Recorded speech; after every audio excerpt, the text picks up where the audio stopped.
Nail extension করার পরে কাজ করতে পারি না বাড়ির, সেখানে দাঁড়িয়ে আবার পূজা প্রেসন্স নিয়ে চলে এসেছে। প্রেসন্স 1-2 ঘন্টাও থাকবে না, কাজ করতে গিয়ে সব পড়ে যাবে। ওয়েট, তোমরা কিসের ভয় পাচ্ছ? এই টেস্টটাও আমি করে তোমাদেরকে দেখাচ্ছি যে আদৌ কি প্রেসন্স নিয়ে কাজ করা যেতে পারে। বাড়ির কাজ করতে গিয়ে নেলসটা উঠে তো যাবে না।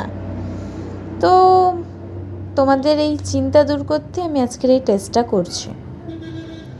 ফুল ভিডিও দেখো, তাহলে তোমরা জেনে যাবে যে প্রেসন্সের গ্লুর কতটা পাওয়ার রয়েছে, আর এই প্রেসন্সটার ফিনিশিংয়ের সাথে সাথে স্ট্রং কি না, বেশি দিন থাকবে কি না।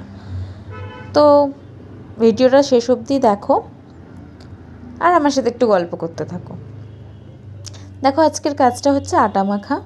আটা মেখে রুটি বানিয়ে আমি সমস্ত কিছু দেখিয়ে দেব। কিন্তু তোমাদেরকে একটা কথাই বলবো, আমরা মেয়েরা ফ্যাশন করতে খুব ভালোবাসি, আর যেটা করতে গেলে একটু স্মার্টলি করতে হবে না। এখন যদি আমি ভাবি যে নখের বদলে হাতটা আমার বেড়ে গেছে, তাহলে তো সেটা ভুল হবে। যেরকম নর্মালি আমরা সুইচ টিপতে গিয়ে নেলস না থাকলে আঙুলটা দিতে পারি, সেইখানে দাঁড়িয়ে যদি আমরা নখ দিয়ে ক্লিক করি তাহলে তো প্রেস করি, তাহলে তো অসুবিধা হবেই। তো আমাদেরকে সেই ট্যাকটিক্সগুলো জানতে হবে, যেটাতে নেলের প্রেশার পড়বে না কিন্তু কাজটাও স্মার্টলি হয়ে যাবে। আর তোমাদের কনফিডেন্স বিল্ড করার জন্য তোমাদের নেলস তো রয়েছে।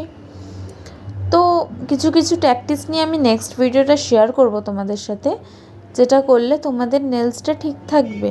আর তোমরা নেলসটাকে নেলসই ভাববে, আঙুল ভাববে না। আঙুল বাড়েনি, তোমাদের নেলস এক্সটেনশন হয়েছে, আঙুল নয়।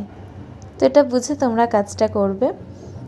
আর আশা করি ভিডিওটা ভালো লেগেছে। রেজাল্টটা তোমরা দেখতেই পাচ্ছ, একটা কিছু ঠিক খারাপ হয়নি, সব ঠিক রয়েছে। তো ভয় কিসের? প্রেসন্স অর্ডার করো এক্ষুনি।